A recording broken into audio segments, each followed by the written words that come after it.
Hello and very good afternoon everyone. कैसे हैं आप सब? मैं कलश गोयल स्वागत करती हूं आप सभी का आपके चैनल अकाउंटिंग गुरुजी पर। वेल, आज का जो हमारा टॉपिक रहने वाला है वो रहने वाला है फाइनेंशियल मार्केट क्या होती है। आज हम बात करेंगे फाइनेंशियल मार्केट्स के बारे में। तो फाइनेंशियल मार्केट्स जो हैं स्टूडेंट्स, उनको हम दो पार्ट्स में डिवाइड कर रहे हैं। एक पार्ट होता है capital market and the another one is money market. Okay, तो आज सबसे पहले हम बात करने वाले हैं किस बारे में?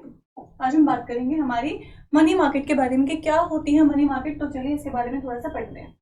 मनी मार्केट क्या होती है? It is a market for short term funds, यानी छोटे समय के लिए, कम समय के लिए जब हम फंड्स रेज करते हैं तो वो क्या कहलाती है? हमारी क्या बन जाती है? मनी मार्केट बन जाती है। छोटे समय के लिए जहां से हम फंड्स ले सकते हैं, जहां से हम पैसा ले सकते हैं, तो वो कहां से लेते हैं? मनी मार्केट से। Made for use of a period of up to 1 year, 1 साल तक के पीरियड के लिए जब हम लोन्स लेते हैं, यानी लंबे समय के लिए ना लेकर छोटे समय के लिए जहां से हम अपने फंड्स को रेज कर रहे हैं, जिस मार्केट से हम फंड्स रेज कर रहे हैं वो हमारी मार्केट होती है मनी मार्केट। ओके, तो जो मनी मार्केट होती है स्टूडेंट्स, इस मनी मार्केट में बहुत सारे बैंक्स रिलेटेड हो सकती है, LIC, GIC, UTI या रिजर्व बैंक हो सकता है। तो मनी मार्केट में बहुत सारे फीचर्स हैं। सबसे पहला फीचर क्या है? मार्केट फॉर शॉर्ट टर्म, यानी जो मार्केट है वो कम समय के लिए बनाई गई है, ज्यादा लंबे समय के लिए नहीं है। ये कम समय के लिए इसमें हम पैसा ले सकते हैं, ज्यादा लंबे समय के लिए नहीं ले सकते।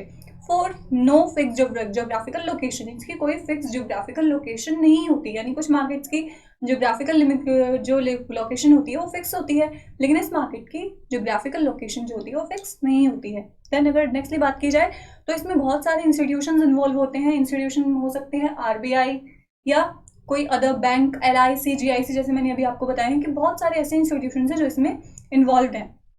नेक्स्टली अगर बात की जाए तो आते हैं इंस्ट्रूमेंट्स क्या क्या है मनी मार्केट के। फीचर्स का ही एक पार्ट है मनी मार्केट के इंस्ट्रूमेंट्स क्या होते हैं, यानी क्या क्या इंस्ट्रूमेंट है जिनके थ्रू हम मनी मार्केट से लोन ले सकते हैं। सबसे पहले इंस्ट्रूमेंट आता है कॉल मनी।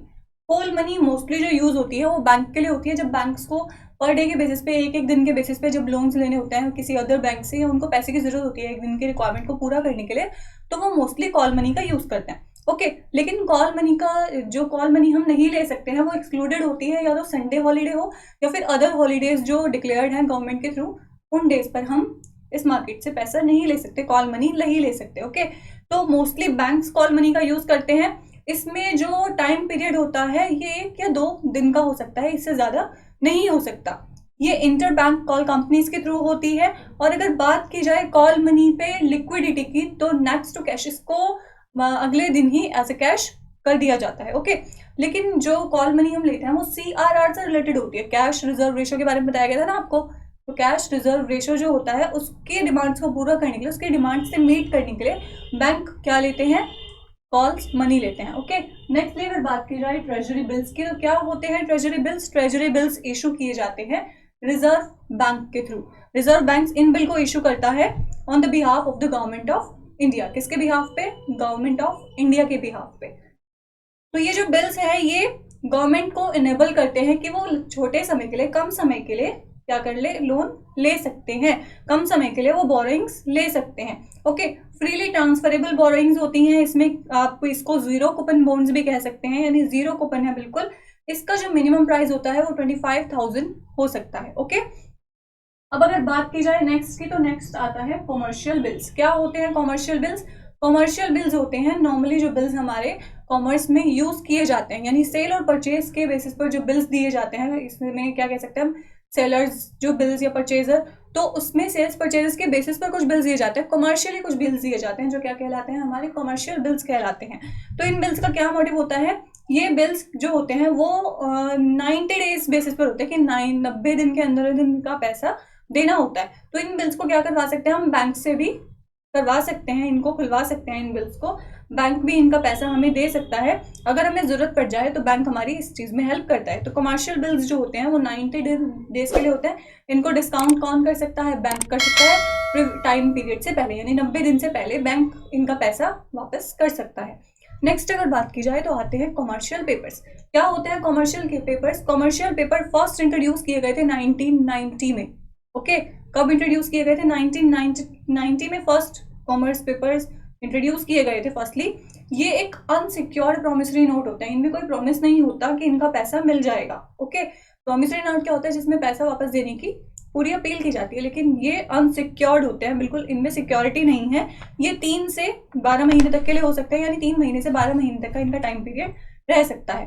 नेक्स्टली अगर बात की जाए तो जो अच्छी रेप्यूटेड कंपनीज होती हैं उनके थ्रू ये इशू किए जाते हैं। बहुत अच्छी रेप्यूटेड कंपनी इनको इशू करती है, जैसे कि म्यूचुअल फंड्स, राइट। तो वो हुए हमारे कमर्शियल पेपर्स। नेक्स्ट अगर बात की जाए सर्टिफिकेट ऑफ क्रेडिट की, तो सर्टिफिकेट ऑफ क्रेडिट क्या होता है? It can be solve by the secondary. Okay, ये सेकेंडरी मार्केट के थ्रू सॉल्व यानी बेचे जाते हैं। इन ये जो होते हैं only bank can issue CD. Certificate of deposit सिर्फ बैंक ही इशू कर सकता है। ओके, नेक्स्ट अगर बात की जाए, इट इज बीडर सर्टिफिकेट और डिस्काउंट ऑफ टाइटल। ये एक बीडर सर्टिफिकेट होता है जिसमें कुछ लिखा नहीं होता, बट एक बीडर दे दिया गया है, एक सर्टिफिकेट है जो बैंक इशू कर रहा है। ओके, ये 91 डेज की इसमें टाइम पीरियड बताई गई है कि नॉर्मल जो टाइम पीरियड रहता है वो 91 डेज का रहता है। तो अभी हमने बात की है student instruments of money market की, कि क्या क्या इंस्ट्रूमेंट्स होते हैं जिससे मनी मार्केट से पैसा लिया जा सकता है, इनके बारे में हमने बात की है। इन टॉपिक्स में अगर आपको कोई क्वेरी है तो आप मुझे कमेंट करके बता सकते हैं। वेल, लास्ट हमारा जो टॉपिक था उसमें भी अगर आपको कोई क्वेरी आती है तो आप मुझे कमेंट करके बता सकते हैं। फिर से एक बार इसको रिवाइज करते हुए चलते हैं। क्या बताया है हमने आपको अभी कि फाइनेंशियल मार्केट जो होती है वो 2 पार्ट्स में डिवाइडेड होती है। एक होता है कैपिटल मार्केट, एक होती है मनी मार्केट। मनी मार्केट वो होती है जिसमें हम शॉर्ट टर्म के लिए लोन्स ले सकते हैं जिस मार्केट से।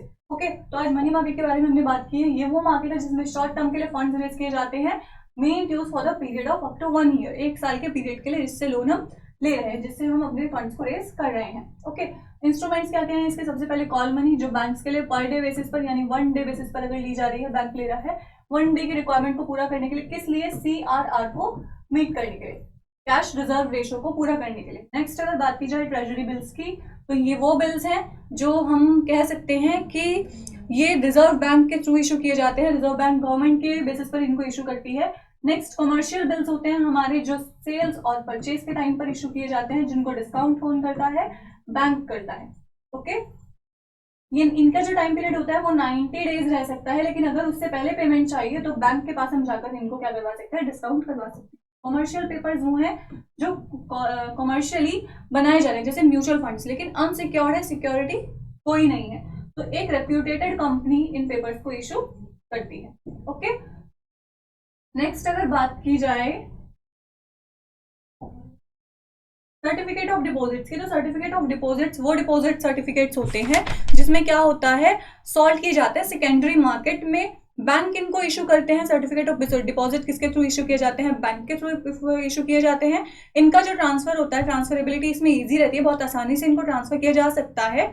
एक नेगोशिएबल इंस्ट्रूमेंट हम इसको कह सकते हैं कि एक नेगोशिएबल इंस्ट्रूमेंट है, एक पर्सन से दूसरे पर्सन के पास जा रहा है। ओके, तो ये इसका जो टाइम पीरियड रहता है मोस्टली 1 ईयर रहता है, और 91 डेज हम कह सकते हैं कि 91 डेज से लेकर 1 साल तक का इसका टाइम रह सकता है। 91 डेज टू 1 ईयर, इससे ज्यादा नहीं हो सकते, क्योंकि जो हमारा मनी मार्केट रहती है उसका जो टाइम पीरियड रहता है वो 1 ईयर रहता है। ओके, तो इन टॉपिक्स में जो अब तक आपको बताए गए हैं, अगर आपको कोई भी क्वेरी है, आपको कुछ भी पूछना है, तो आप मुझे कमेंट बॉक्स में कमेंट करके बता सकते हैं। फिर मिलते हैं आपसे आपके एक नई वीडियो के साथ, तब तक के लिए शुक्रिया।